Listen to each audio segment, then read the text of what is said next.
We have a lot of internet activity happening outdoors, so we decided to go with this outdoor access point. This is a dual band. It's the 1200 from Greenwood. Let's open it up and take a look at it. There's a couple reasons we went with this one. Of course, it's weatherized and ruggedized for the outdoors, but also it looks kind of cool. It's designed to not be a nuisance. It's not going to be seen.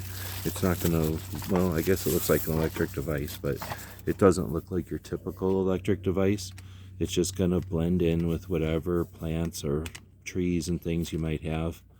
And it just looks like a green, I don't know, it might look like something somebody might use for landscaping.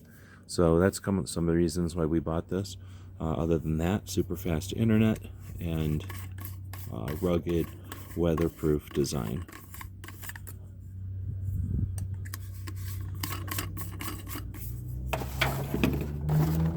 Ships. Hope this helps.